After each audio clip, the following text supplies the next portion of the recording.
The sun has finally disappeared on the night of February 4th, 1992. Operation Zamora, a coup d'etat against the tyrannical Venezuelan President Perez, has begun. Unfortunately, all does not go as planned. Coordinated military parties regroup at the military museum, where they check their communication channels to be answered by silence. The soldiers also listen for the radio rally announcement against their president, but all they take in is the heavy breathing of their brothers in arms. In a moderately new era of democracy, Operation Zamora would serve as the pivotal cry against authoritarian rule and determine the future of Venezuelan politics. The political ideologies of Perez and Chavez would clash until a trade off was established: the incarceration and reform of the former after his tyranny, and the liberation and election of the latter following his treason.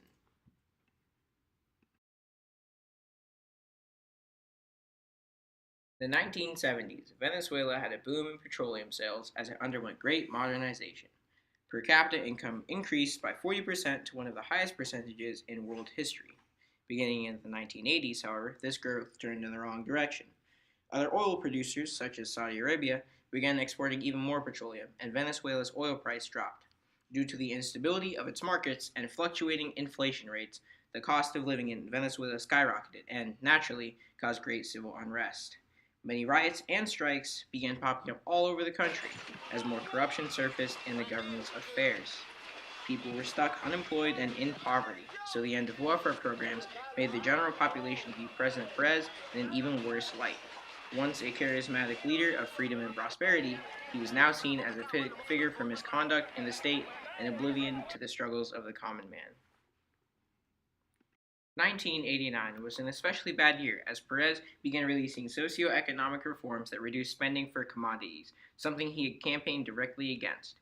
In order to subdue the outrage, he resorted to tactics of the past and commanded the police and military to execute the nonconformists in an event known as El Caracazo with the planned Avila order.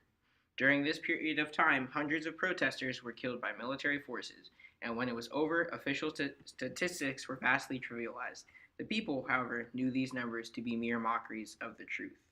One person who was deeply upset was former Lieutenant Colonel Hugo Chavez, who was incapable of supporting either side on the controversial day due to being bedridden from a case of chickenpox.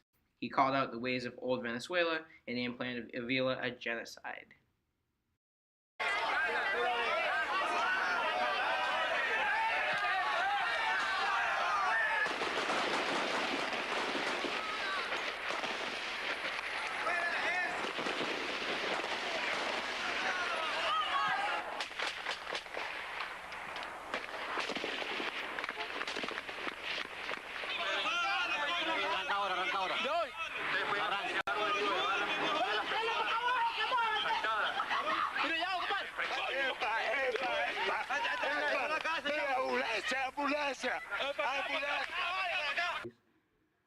Chavez took note of the rest of Perez's shortcomings over the years, and his long-term dissatisfaction with the oppression and lawlessness of the government inspired him to form the revolutionary Bolivarian Movement 200.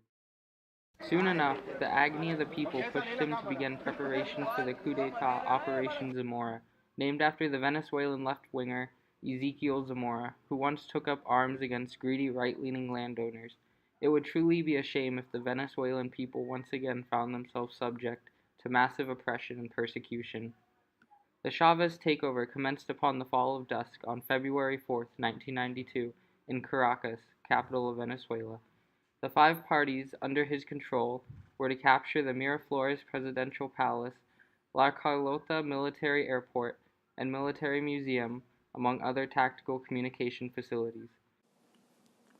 His might consisted of a tenth of the country's military, but many left to rejoin their government or ignore both sides.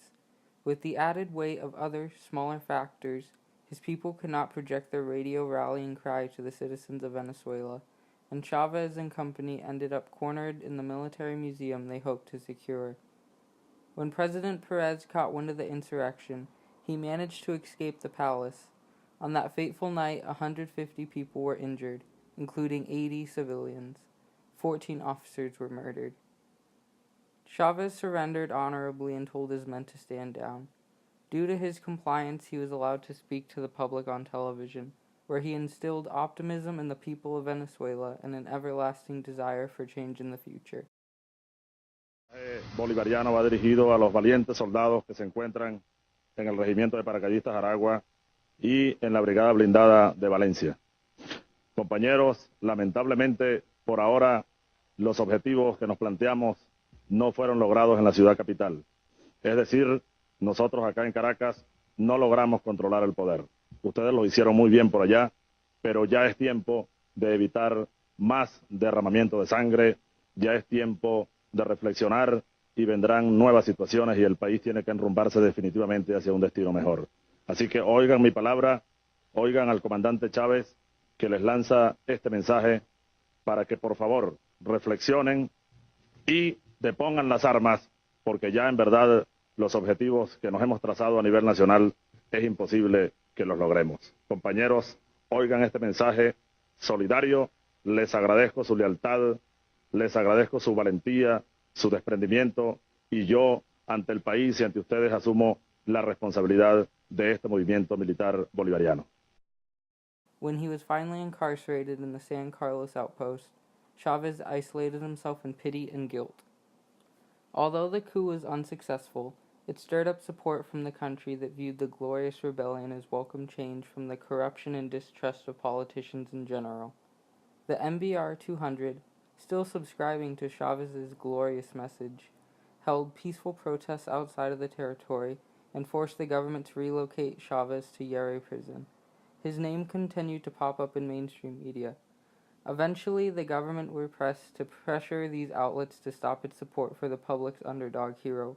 Overall, however, Perez did not care about the situation and allowed him and his comrades to continue to sink into popularity. This procured a failed assassination attempt and even another coup attempt with more support that was unsuccessful and responsible for killing approximately 300. Chavez's influence was still infectious, and it frequently butted heads with the stubborn ideals of Perez. For a moment, the times had changed, and while working on new policies for the country, Perez was put on trial under the accusation of embezzlement and misappropriation of 250 bolivars. This money was supposedly put towards the foreign political campaigns by Perez to support the growth of democracy in the area.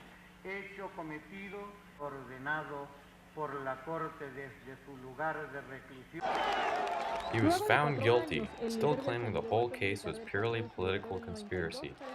The speech ended with the phrase, "May God who created this absurd conflict have no reason to repent." President Caldera's service for the country was renewed for a second term in 1994.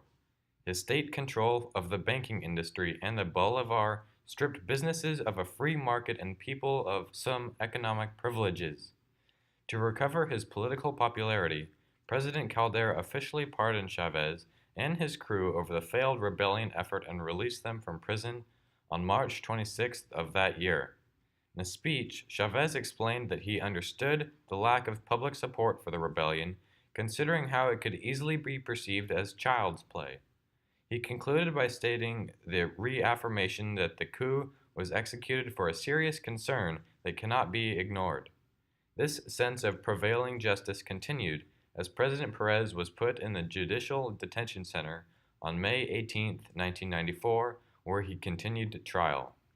In 1996, he won his freedom and, oddly enough, continued speaking out about the political agenda of Chavez that slowly distorted the message of justice it was supposed to embody. Chavez took advantage of his regained social status and, seeing the weaknesses within the Caldera administration, cleverly exploited them. Caldera's political party, Convergencia, had not nominated someone for a campaign for presidency, and Chavez was elected with a 56.2% vote. His inaugural address clearly pointed out the vast shortcomings of the previous administrations and refused to even shake former President Caldera's hand. And yet, we would see this pattern of failed or improper government plans eventually repeat itself in the future.